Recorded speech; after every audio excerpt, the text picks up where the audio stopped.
Assalamualaikum warahmatullahi wabarakatuh. Apa kabar kalian semua? Semoga sehat selalu dan tetap semangat. Bertemu lagi dengan Bu Esti di pembelajaran hari ini. Kita akan belajar tentang tema 2, persatuan dalam perbedaan, subtema 1, rukun dalam perbedaan. Pembelajaran 1. Rukun dalam perbedaan. Manusia adalah makhluk sosial. Sebagai makhluk sosial, manusia tidak bisa hidup sendiri tanpa bantuan orang lain. Meskipun di dalam masyarakat terdapat keragaman adat istiadat dan kebiasaan, mereka harus selalu menjaga kerukunan agar tercipta hubungan yang harmonis. Tujuan pembelajaran pada pembelajaran 1 ini akan dicapai pada pembelajaran ini adalah, bisa dibaca di sini ya. Oke, lanjut. Coba kalian amati gambar ini. Gambar apakah itu? Iya, kalian pasti sudah tahu ya. Ini adalah gambar bendera negara kita. Tahukah kamu kapan bendera merah putih dikibarkan? Apa makna bendera merah putih bagi Indonesia? Merah berarti berani, melambangkan bahwa semangat dari pahlawan-pahlawan kita ketika membela bangsa untuk mengusir penjajah. Sedangkan warna putih berarti suci. Dapat diartikan bahwa para pahlawan bangsa memiliki jiwa yang suci dalam upaya memerdekakan Indonesia. Meskipun terdiri atas suku yang berbeda-beda, rakyat Indonesia bersatu dalam memproklamarkan kemerdekaan Indonesia. Pada saat kesempatan itu juga dibacakan teks proklamasi. Ayo kita baca teks proklamasi. Perlu kalian ketahui bahwa proklamasi kemerdekaan Indonesia merupakan tonggak sejarah di mana bangsa Indonesia berhak atas kemerdekaan dan wajib untuk mempertahankannya. Mengapa demikian? Karena ketika peristiwa ini menjadi kesempatan bangsa Indonesia untuk segera membebaskan diri dari bangsa Jepang. Berikut ini adalah beberapa tokoh yang berperan dalam peristiwa proklamasi kemerdekaan Indonesia.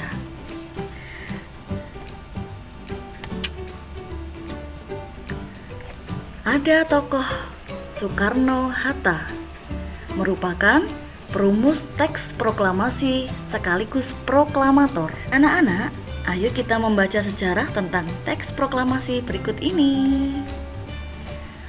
Proklamasi Kemerdekaan Indonesia. Proklamasi Kemerdekaan Indonesia yang dilakukan tanggal 17 Agustus 1945 menjadi peristiwa penting bagi bangsa Indonesia. Peristiwa tersebut menjadi tonggak sejarah di mana bangsa Indonesia berhak atas kemerdekaan dan wajib mempertahankannya. Diawali dengan dijatuhkannya bom atom oleh tentara Amerika Serikat pada tanggal 6 Agustus 1945 di kota Hiroshima dan pada tanggal 9 Agustus 1945 di kota Nagasaki. Jepang akhirnya menyerah kepada tentara sekutu. Peristiwa ini dijadikan kesempatan oleh bangsa Indonesia untuk segera membebaskan diri dari penjajahan bangsa Jepang. Pagi harinya, tanggal 17 Agustus 1945 di kediaman Soekarno. Nah, dari teks sejarah proklamasi kemerdekaan Indonesia tadi, kita dapat menuliskan makna proklamasi. Ayo kita menulis proklamasi kemerdekaan Indonesia. Apa makna proklamasi kemerdekaan menurut kalian? Tulis paling sedikit 3 makna proklamasi kemerdekaan di LKPD yang sudah disediakan ya. Berdasarkan teks tersebut, isilah peta pikiran di samping. Jadi, peta pikiran ini berisi tentang proklamasi kemerdekaan Indonesia yang telah tadi kita baca bersama, yang menyatakan tentang apa, mengapa, siapa, bagaimana, kapan, di mana. Peta pikiran dapat dibuat dengan menggunakan kata tanya ya. Mari kita pelajari tentang penggunaan kata tanya. Ayo menambah wawasan, menulis kalimat pertanyaan. Kata tanya adalah kata yang digunakan untuk menanyakan sesuatu. Berdasarkan jenis dan pemakaiannya, kata tanya dibedakan sebagai berikut. 1. Apa? Untuk menanyakan kata benda, bukan manusia ya. Contoh, apa isi teks proklamasi tersebut? Yuk, kata tanya mengapa? Untuk menanyakan sebab atau alasan. Contoh, mengapa teks proklamasi dibacakan? Nah, seperti itu penggunaan kata tanya. Bagaimana? Mudah bukan dalam membuat peta pikiran sendiri ya?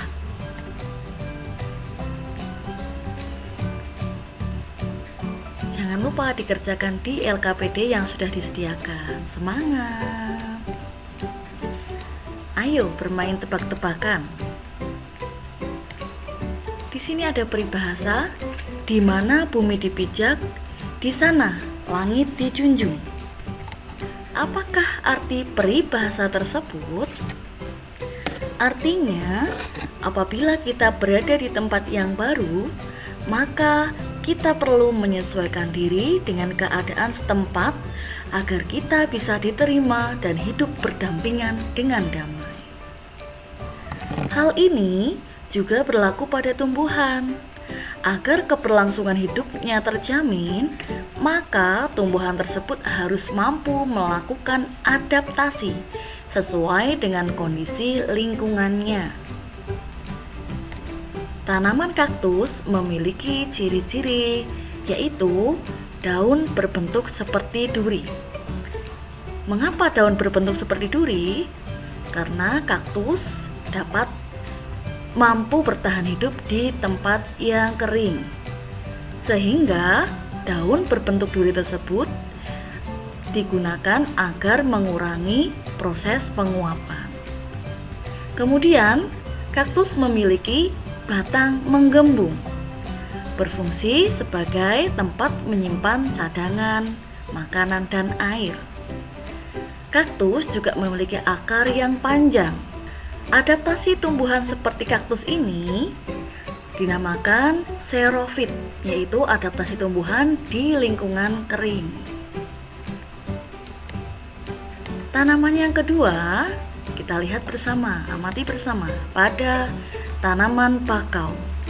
Ciri khusus yang dimiliki bakau adalah memiliki akar napas, sehingga akar tetap dapat bernapas walaupun ketika air laut mengalami pasang.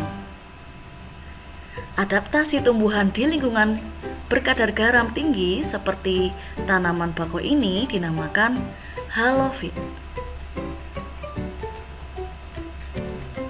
Tanaman yang ketiga yang kita bahas yaitu tanaman teratai.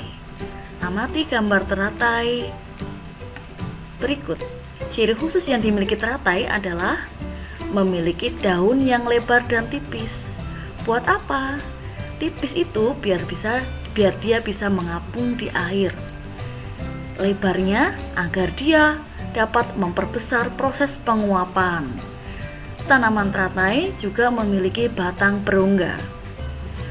Batang berongga berfungsi sebagai tempat keluar masuk udara atau oksigen agar tanaman teratai ini tetap bisa bernafas walaupun hidup di dalam air. Kemudian akar tanaman teratai ini di bawah permukaan air. Tumbuhan seperti tanaman teratai ini dinamakan hidrofit atau adaptasi tumbuhan di lingkungan air. Ayo kita menulis. Melengkapi laporan. Lengkapi laporan di bawah ini. Kita simak baik-baik ya. Kita ucapkan bersama-sama. Yang kedua, tumbuhan enceng gondok. Enceng gondok hidup di inilah contoh adaptasi tumbuhan yang berada di air yang disebut dengan hidrofit. Cara tumbuhan beradaptasi. Bagilah kelas menjadi 4 kelompok ya. Amati dan catat sebanyak mungkin ciri-ciri tumbuhan dan cara beradaptasinya di lingkungan sekitarmu.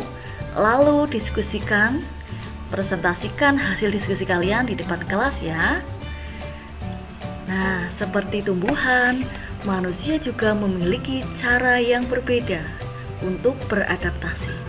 Tapi, perbedaan yang ada bukan untuk dipermasalahkan, namun untuk disyukuri. Tuhan menciptakan kita berbeda-beda agar kita saling mengenal dan saling menghargai. Perbedaan merupakan anugerah dari Tuhan yang indah.